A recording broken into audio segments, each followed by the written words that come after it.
नमस्कार. मी Pragya Mhetre, Sangli media communication व माय T V channel प्रस्तुत लेखनी माझी या कार्यक्रमामध्ये आपल्या सर्वांचं सहर्ष स्वागत. प्रेक्षक हो, आपल्याला वेगवेगळ्या विषयांवर कविता ऐकायला मिळणार आहेत आणि आपले अनेक मान्यवर आपल्या भेटीला पूर्ण दिवाळीचा हा महिना आपल्या भेटीस येत आहेत.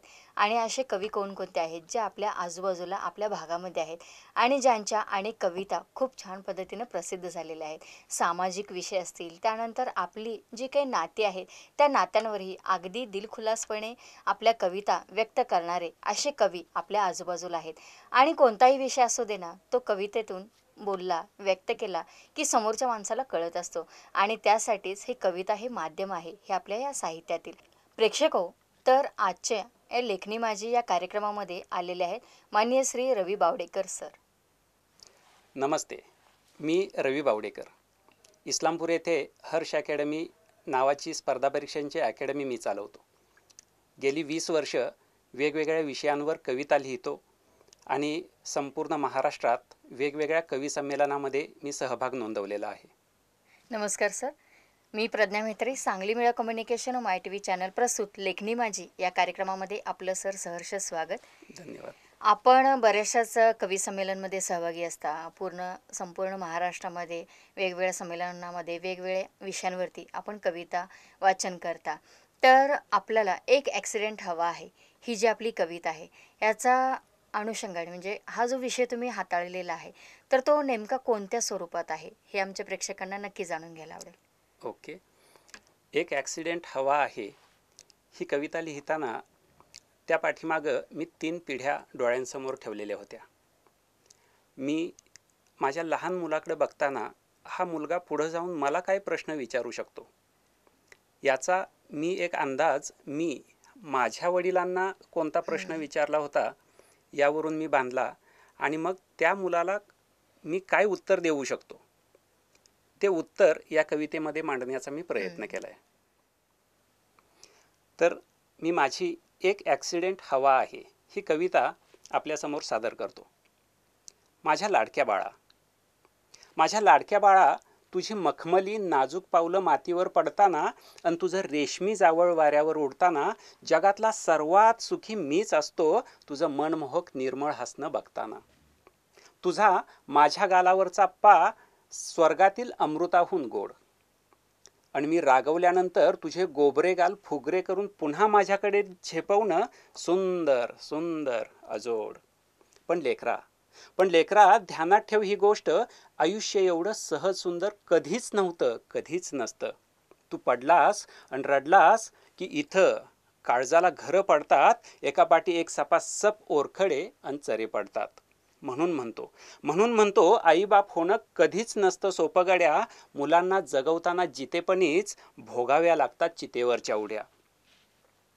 हे आत्ता सारं कळतंय मला, हे आत्ता सारं कळतंय मला, पण मागं मी सुद्धा एकदा चुकलो होतो. सुरकुतलेला माझा बा अन आई मला म्हणाली तेव्हा, तुला फुलासारखं तळ हातावरच्या फोडासारखं जपलं, दिसन रात एक करून काळीज आमचं तुझ्यासाठी खपलं.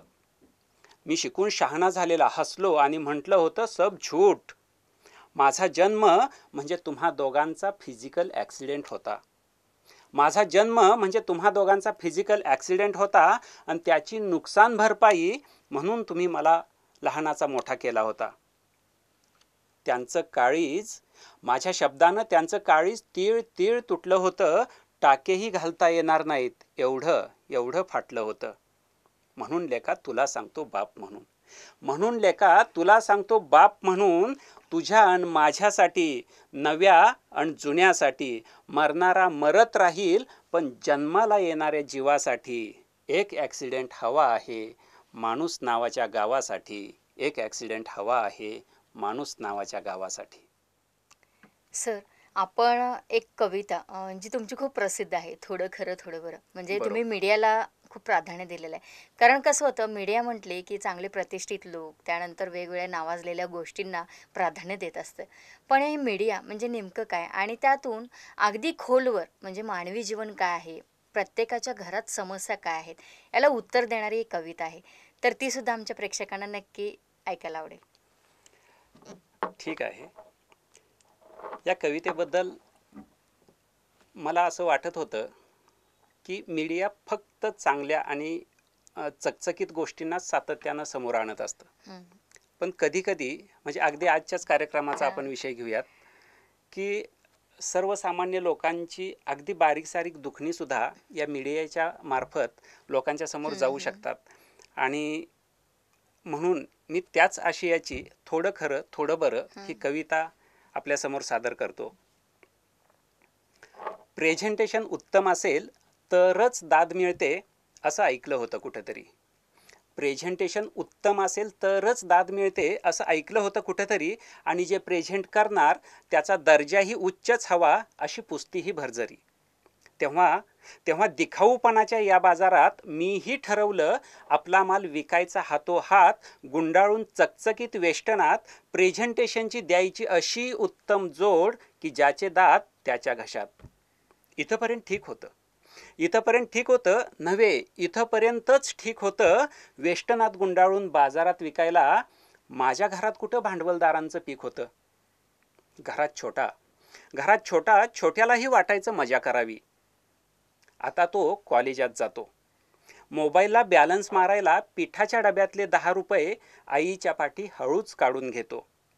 कुणीतरी कुरूप म्हटल्यापासून ताई तिच्या स्वप्नातल्या राजकुमारापासूनही पळते.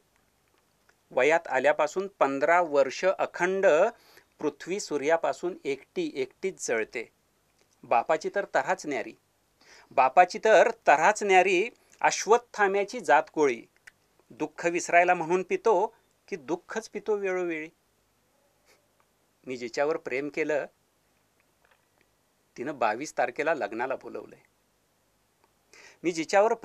तिनं 22 तारखेला लग्नाला बोलवलंय. तो दिवस कुठं कसा घालवायचा मेंदूनं नुसतं थैमान चालवलंय. माहीत आहे मला या सगळ्यांचं प्रेझेंटेशन उत्तम आणि उच्च नाही होऊ शकत. चकचकीत कागदात गुंडाळून मीडियाही सर्वोच्च कव्हरेज नाही देऊ शकत. पण एक गोष्ट माझ्याकडं अजूनही राहते बाकी, जिला प्रेझेंटेशनची गरजच नाही.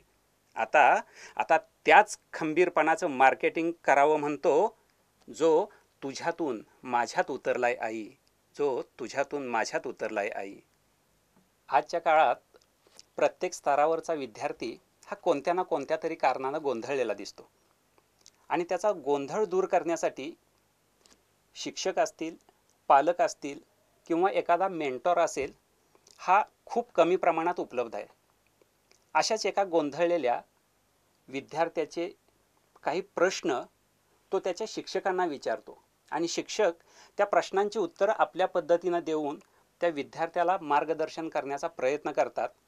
अगदी हीच गोष्ट मी या तुटू नको देऊ या कवितेतून मांडण्याचा प्रयत्न केला आहे. कवितेचं शीर्षक आहे तुटू नको देऊ. सर अंधारच फार आहे सर्वीकडे, पदोपदी ठेचकळतात पाय. नातीगोती मित्रमैत्रिणी कुणालाही देणं घेणं नाही. काय करू कळेना मला सर, विष खाऊ की संपून जाऊ. मुला सुरुवात तू अन तूच अंतही, तूच विश्वरूपी परिघाचं केंद्रही. तू असल्यास विश्व आहे, नसलास तर अवघ शून्य. लक्षात ठेव ठोकू मान लढत राहू, पण फक्त एवढंच कर, स्वतःला तुटू नको देऊ. मान्य आहे सर, पण विश्व पैशाभोवती फिरतं हल्ली आणि माणुसकी बेवारस गल्लोगल्ली. अहो इथं प्रेमाला सुद्धा येतो स्वार्थाचा वास, आणि धर्माच्या नावाखाली तर निव्वळ नंगा नाच. काय करू कुठं जाऊ कळत नाही सर. कुणाचा जीव घेऊ की माझाच देह महामार्गावर ठेवू सर. काय करू कळेना मला, विष खाऊ की संपून जाऊ. मुला माणसाची निर्मिती पैसा आहे, माणूस पैशाची नव्हे. आणि का म्हणतोस माणुसकी बेवारस, मग सांग जग अजून का धावे. अरे स्वार्थाशिवाय जगणंच मुश्किल मित्रा, आणि भाकरीसाठीच शेपटी हलवतो ना कुत्रा. अरे धर्माचं गाणं काय सांगू तुला, आपापल्या बेडरूम पुरताच मर्यादित ठेवावा त्याला. पण तरीही लक्षात ठेव, आलीच वेळ तर एक घास दोघात वाटून खाऊ, पण फक्त एवढंच कर, स्वतःला तुटू नको देऊ. सर मोह आणि बाईलची मोह आणि माया. मोबाईल सर, मोह आणि बाईलची मोह आणि माया स्वप्न बघण्यातच अख्खा दिवस जातो वाया. अपेक्षांचं ओझं डोक्यावर घेऊन फिरतो सर. करिअर करिअर करत रात्रंदिवस मरतो सर. पुस्तकातली गणितं सोडवता सोडवता येतं नाकी नऊ. सर, तुम्हीच सांगा मग या आयुष्याच्या गणिताला मार्क किती देऊ? बाळा, बाळा, मार्क नको बघू तू, गुणांकडे लक्ष दे. अरे 4 शब्द ऐक त्यांचे, जुन्यांकडे लक्ष दे. आयुष्य म्हणजे रडणंच नसतं नुसतंच की. आयुष्य म्हणजे रडणंच नसतं नुसतंच की. प्रत्येकाच्या DNA मध्ये लढणंही असतंच की. अरे, जन्मायच्या आधीच तू जिंकला होतास गर्भात. जन्मायच्या आधीच तू जिंकला होतास गर्भात आणि संघर्षाचं धड गिरवायला शिकलास तिथल्याच वर्गात. सांग मला, आईच्या रक्तात कधी पराभव लिहिलेला असतो का? आणि तिच्या अंगावरच्या दुधाचा घास सांग कधी नसतो का? अरे, आयुष्याचं नावच मुला जबरदस्त फाईट आहे. आयुष्याचं नावच मुला जबरदस्त फाईट आहे. उठ गड्या, तोड बेड्या, बघ वातावरण टाईट आहे. अरे, निगेटिव्हच्या छाताडावरती नाच आता कचा कचा आणि ओरडून सांग साऱ्या जगाला, तू आहेस तुझ्याच बाचा. शेवटी एवढंच सांगतो तुला, बिखरलेल्या गोष्टींना किंमत नसते भाऊ. बिखरलेल्या गोष्टींना किंमत नसते भाऊ. म्हणून फक्त एवढंच कर, स्वतःला तुटू नको देऊ. प्रेक्षको, ऐकलेत आपण कविता किती छान पद्धतीने सुरू आहेत आणि अजूनही बऱ्याचशाच कविता आपण रवी बावडेकर सरांच्या ऐकायच्या आहेत. तत्पूर्वी घेऊया एक छोटीशी विश्रांती आणि तुम्ही पाहत राहा फक्त आणि फक्त सांगली मीडिया माय TV चॅनल.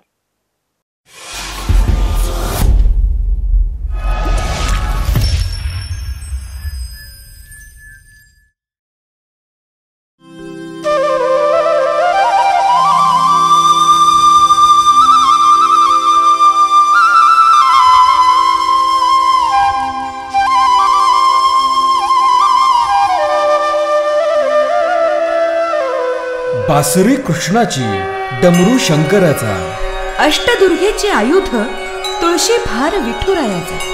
मनामनात भक्ती वसते कुलदैवताच्या व्रतांची.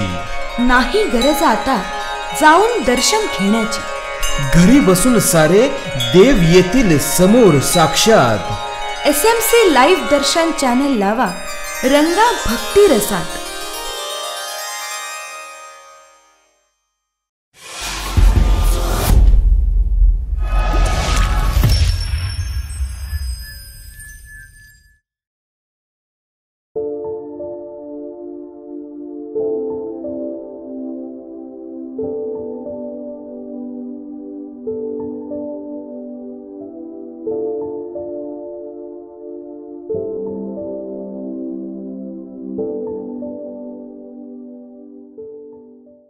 छोट्याशा विश्रांतीनंतर आपण परत आलो आहोत लेखनी माझी या कार्यक्रमामध्ये आणि आजचे जे कवी आहेत ते आहेत रवी बावडेकर सर, की ज्यांनी आता आपल्याला तुटू नको देवा, त्यानंतर वेगवेगळ्या विषयांवरती अजूनही काही कविता आहेत.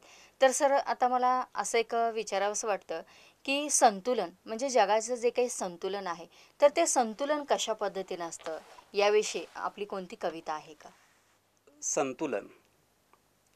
मी बऱ्याचदा विचार करतो की हे जग अजून चाललेलं आहे, तर ते कशामुळं चाललेलं आहे, आणि अजून नष्ट झालं नाही तर ते का झालं नाही. आणि या चिंतनातून जन्माला आलेली ही कविता संतुलन. तर सातत्यानं मला असं वाटतं की जगात जशा चांगल्या गोष्टी आहेत तशाच वाईट आहेत. चांगली माणसं जेवढी आहेत तेवढीच वाईट आहेत. त्यामुळे जग हे नेहमी संतुलित राहतं. मी कोणतीही बाजू घेतली तरी जग हे कायम संतुलित राहतं. या चिंतनातून आलेली ही कविता संतुलन. तिथूनच सुख जन्मा आलं जिथून आलं दुःख मित्रा. तिथूनच सुख जन्मा आलं जिथून आलं दुःख मित्रा. कर्तव्यही येतच वाट्याला जेव्हा मागतोस हक्क मित्रा. असणारच आहे नशिबी वारा पाऊस थंडी बिंडी. घे लिहून टाक फाडून ठेव जपून ऊब मित्रा. रडणं रडच फोड मडकं लाव चांगलं तोड सडकं. ती तुझी तू परक्याचा तुझं कोण सांग मित्रा. जन्म होता मृत्यू असेलच, जन्म होता मृत्यू असेलच, कितीही महान तरी फसेलच, खेळ आजचा डाव मांडलेला, सोड उद्याची फिक्र मित्रा. अरे कुठून निघाला, जाणार कुठे, सांग मित्रा, खाणार कुठे, देव आहे तसा दानवही, गर्दीत शिल्लक अजून मानवही. मेंदू आहे कवठीत तेवढेच सत्य आहे रक्तही, आंधळा झालेला भक्तही मित्रा, अन दिल्लीचे तख्तही. काही बाही कधी मधी वर खाली, चांगलं घडतंच रे भोवताली. काही बाही कधी मधी वर खाली, चांगलं घडतंच रे भोवताली. वाईट ही त्याचाच भाऊ मित्रा, आई दोघांना एकत्रच व्याली. आईच्या मांडीवर, बायको डोक्यावर, गल्लीत गोंधळ कधी नाक्यावर. पोराचं पिणं, म्हातारीनं धुणं, सोड सोड मित्रा हरामाचं खाणं. चढ मित्रा उंच कड्यावर, चढ मित्रा उंच कड्यावर, घाल गोळ्या एकेका मढ्यावर. तोड सगळे जगाचे नियम, बांधून घे दंडावर कायम. उधळून ये लाव्हारस होऊन, उधळून ये लाव्हारस होऊन, तिच्या अंगावर खेळ पलंगावर. विस्कटून जग दोन ध्रुवांवर, वाहत जा जलतरंगांवर. तू मित्रा जत्रा हो, तू मित्रा जत्रा हो, वाटपरीवरचा हो पत्रा. शूर हो किंवा भित्रा हो, 70 हो वा हो 17.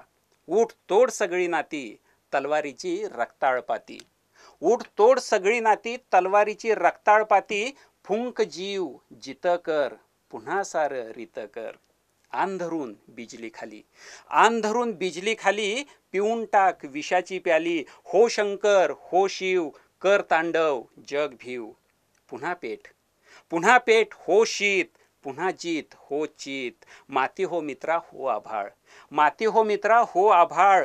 रात्रीतूनच उगवते रे सकाळ. काळ हो भाळ हो, काळ हो भाळ हो. ताड ताड मित्रा जाळ हो, एक बी उगवून येणार त्यासाठी ओला गाळ हो. विषाणू हो, विषाणू हो वा हो अणुरेणू, किंवा ज्ञानोबाचा हो ऋणू झुणू. जग तुडव पायाखाली वा लेक पाळी. मित्रा मित्रा आता तुझी पाळी. फक्त एक सांगतो गड्या, हातात असू दे तराजू तागड्या. फक्त एक सांगतो गड्या, हातात असू दे तराजू तागड्या. जग संतुलित नेहमीच असतं, तू कुठेही मारल्यास उड्या, तू कुठेही मारल्यास उड्या. सर, खरंच अप्रतिम कविता आपण सादर करत आहात आणि प्रेक्षकही खूप छान पद्धतीनं आनंद घेत आहेत. आता आपण नवरा बायको म्हणलं की म्हणतो की भांड्याला भांडंही लागणारच. कधी बायको रुसून बसते, असं कधी होत नाही की नवरा रुसून बसतो, तर बायकोच रुसून बसत असते. आणि मग हा रुसवा काढायचा कसा यासाठी वेगवेगळे प्रयत्न नवरा करत असतो. पण बऱ्याच वेळेला असं होतं की रागारागानं मग बायको पण माहेरी जाते. त्यानंतर मग नवरा समजूत काढत असतो, आता तू गेलीस तर माझं कसं होणार. म्हणजे या अनुषंगाने अशा काही कविता आपण लिहिलेल्या आहेत का, आणि लिहिली असतील तर ती कोणती आहे? हो मॅडम, अशा बऱ्याचशा कविता आहेत, पण त्यातली माझी आवडती एक कविता आहे, ती म्हणजे माझ्याशिवाय तुलाही. ही कविता लिहिताना एक महत्त्वाचं सूत्र या कवितेच्या पाठीमागं आहे. ते म्हणजे तुमचं जर एकमेकांवर खरंच प्रेम असेल तर जग उलटंपालतं झालं किंवा तुमच्यामध्ये कितीही भांडणं झाली तरी पुन्हा तुम्ही दोघं एकत्र येताच. आणि हे सूत्र या कवितेमध्ये ठेवून मी ही कविता लिहिलेली आहे. कवितेचं शीर्षक आहे माझ्याशिवाय तुलाही. तू जाते म्हणालीस डोळ्यात डोळे घालून, तू जाते म्हणालीस डोळ्यात डोळे घालून, मीही जा म्हटलं काळीज उभं सोलून. तसं काळीज उभं सोललेलं कुणालाच कधी दिसत नाही, तसं काळीज उभं सोललेलं कुणालाच कधी दिसत नाही. नाही म्हटलं तरी ते रुसत नाही. ते एक बरं असतं, आतल्या आत खरं असतं. काळजाचं दुखणं असूनही सगळ्यांनाच ते प्यारं असतं. तरीही तू जाते म्हणालीस, तुला माहिती आहे तू नसलीस अवतीभोवती की मी बेचैन बेभान. तरीही तू जाते म्हणालीस, एक आठवडाभर येणार नाही, जमलंच तर फोन करेन पण जमेल असं वाटत नाही. याचं लग्न तिचं लग्न, लग्नात थोडं मिरवून घेते, झालं शक्य आधीमध्ये तर यात तुझी करवून घेते, पण मी जाते. स्वार्थी म्हण हवं तर, पण थांब, लग्नात कुणाच्या जाऊ नकोस, नजरेत कुणाच्या येऊ नकोस, माझ्या सोबत राहा सतत, पाण्यासारखी धावू नकोस. तरीही तू जातेस धडधडणाऱ्या रेल्वेसारखी, तरीही तू जातेस धडधडणाऱ्या रेल्वेसारखी आणि मी व्याकुळ तडपडणाऱ्या माशासारखा. तरीही तू जातेस. आणि आता वाटतं एवढं भांडायला नको होतं. आता वाटतं एवढं भांडायला नको होतं. उतू गेलं तरी सांडायला नको होतं. आता थोडं आवरून घेईन. आता थोडं आवरून घेईन. तुला थोडं, मला थोडं, थोडं थोडं सावरून घेईन. पण तू तर निघून गेलेली आणि माझी पापणी पापणी ओली झालेली. भरून आलेल्या पापणीमध्ये सांग तुला मी कुठं शोधू, कसा शोधू. परत ये, परत ये, तुझ्याविन मी अधू. कळलं नाही कसं झालं काय. कळलं नाही कसं झालं काय. भरून आलेल्या पापणीवरती फुलपाखराचे 2 पंख 2 पाय. माझ्याशिवाय तुलाही सांग बरं राहुलं नाही. खरंच सर, म्हणजे नवरा बायकोचं नातं कसं असतं आणि त्यांचं प्रेम जीवापाड किती असतं आणि किती जरी वरवरून जरी भांडलो तरी काळजातनं आपलं प्रेम हे व्यक्त होतच असतं. हे आपल्या या कवितेतून आमच्या प्रेक्षकांना सुद्धा खूप छान वाटली असेल ही कविता. आणि आज तुम्ही स्टुडिओमध्ये आला आणि अनेक वेगवेगळ्या विषयांवरती आपण आपल्या कविता सादर केल्या. त्याबद्दल सांगली मीडिया कम्युनिकेशन YTV चॅनलतर्फे धन्यवाद देते आणि पुढील वाटचालीसाठी आपणाला हार्दिक शुभेच्छा सर. धन्यवाद मॅडम, धन्यवाद. आज मला इथं सांगली मीडिया MyTV या चॅनेलनं माझ्या कविता वेगवेगळ्या विषयांवरच्या इथं सादर करण्याची संधी दिली. त्याबद्दल मी सांगली मीडिया MyTV या चॅनेलचा मनःपूर्वक आभारी आहे. धन्यवाद. प्रेक्षको, आत्ताच आपण लेखनी माझी या कार्यक्रमाअंतर्गत श्री रवी बावडेकर जे कवी आहेत त्यांच्या वेगवेगळ्या धाटणीच्या कविता आपल्याला ऐकायला मिळाल्या आणि याचं प्रक्षेपण सांगली मीडिया आणि MyTV चॅनल करतं. आणि आता या कविता वेगवेगळ्या विषयांवरती तर झाल्या. विद्यार्थी, त्यानंतर शिक्षक, नंतर नवरा बायकोचं भांडण कसं असतं, त्यानंतर मीडियाला कोणत्या गोष्टीची प्रसिद्धी हवी असते. पण अगदी आपण प्रत्येक कुटुंबामध्ये अगदी झाकून बघितलं तर वेगवेगळ्या किती समस्या आहेत ह्यासुद्धा सादर करण्याचं काम आपल्या या मीडियानंच केलेलं आहे. म्हणजेच अर्थात आपल्या या सांगली मीडिया MyTV चॅनलने. तर असे वेगवेगळ्या कवी कवयित्रींना घेऊन येते मी पुढील भागामध्ये. तोपर्यंत नमस्कार.